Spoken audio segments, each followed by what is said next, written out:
chicken Philly sliders. Y'all, let's get into this because this was it. Like, it broke the scale. This shit was so good. I'm gonna have to make it a few times throughout the month, once a week definitely. So you need tri-colored peppers. I used red, orange, and yellow, and I just sliced them up like this because I want to be able to taste them, and whenever they're caramelized really well and they have a really nice texture, it tastes so good on the sandwich. So in case you didn't know, this is how you chop up a bell pepper. You're going to chop the head of it off, and then you're going to take your knife on the inside and like cut around and make sure you take all the seeds out. So you're going to gut it basically, and then just slice it on the circle of the top of it, if that makes sense.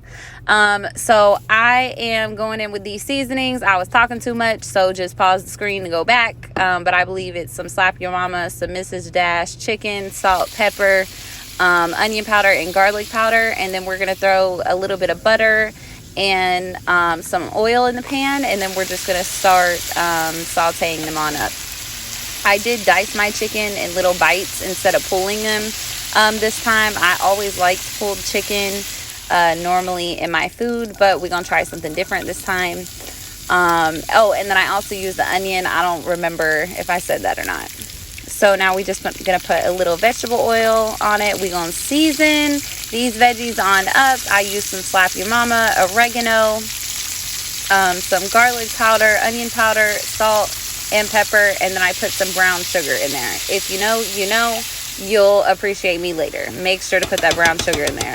And then throw some butter on top, because you want them really nice and soft. You don't want to be crunching into your veggies. This is a very important step. Don't nobody want no crunchy ass veggies on what's supposed to be a soft, delightful slider. So now we're going to add our chicken. I think I sauteed my veggies for almost 5 minutes.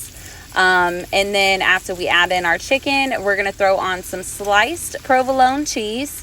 And then just make sure that you cover it. And then now we're going to put the lid on top and let it melt a little bit. So now that it's melted, we're just going to mix this on up because we want the cheese in every bite. Oh, y'all, I want some more. I'm finna go home and make some again. This stuff was so good. Can't cap. So just make sure you get it all fairly mixed in. I put the sliders this way. I did use this garlic parmesan basil butter for the bread, and y'all don't skip that part. You can use chipotle aioli on here, but I do not like horseradish sauce. I use mayo. Put it in the oven for about 15 minutes and it's ready to serve. You're welcome.